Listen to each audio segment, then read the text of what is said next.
The celebrity cookbook, a spat that's gripped the nation. RecipeTin Eats author Nagi Maehashi has accused influencer and baker Brooke Bellamy of plagiarising recipes in her book, Bake with Brooki, sharing pictures of both caramel slice recipes with almost the exact same text.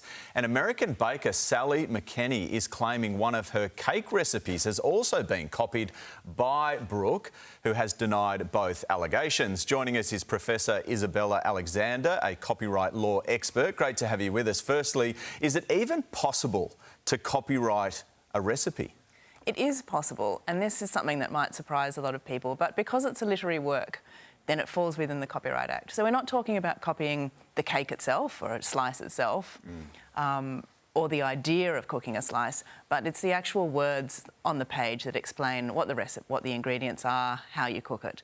That is something that potentially could be protected by copyright law. So legally, when you look at the caramel slice comparisons that were put up and the similarities between the recipes, what's your first legal thought?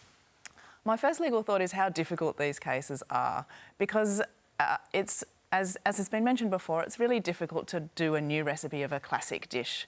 So if you're going to make a caramel slice, it has to have certain ingredients in it, and for it to work, they probably have to be in similar proportions. So it's really hard what copyright protects is the author's independent intellectual expression, and it's really hard to do that in a list of ingredients. Where the originality might come in more is in the instructions. So that's where an author can really put their twist on the recipe and explain it and how you make it. And that's actually quite hard to do, as home cooks will know. Some recipes are easy to follow and some are not so much. So that's where you would be looking for the similarities. But they would have to be a very high level of similarity to make out copying in a case like this. So if you're going to accuse someone of plagiarism, how do you prove it? What sort of evidence do you need to say, well, I came up with this is my IP? Well, plagiarism is different to copyright. So plagiarism is really just copying someone's idea without giving them credit for it. But copyright law has a lot more specificity because it's a legal action. So you need to prove that you created the recipe yourself, it's an original work, and that the person who copied it copied either the entirety of the recipe or a substantial part of it.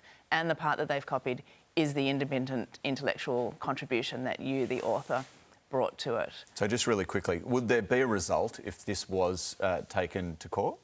There could be a result, but these cases are hard to prove, very expensive to bring, so that's why you don't see very many of them coming. It's really interesting. It's got us all talking, that's for sure, at the moment. Thanks for coming in, giving us a little bit of legal insight. Appreciate it. Here's Nat.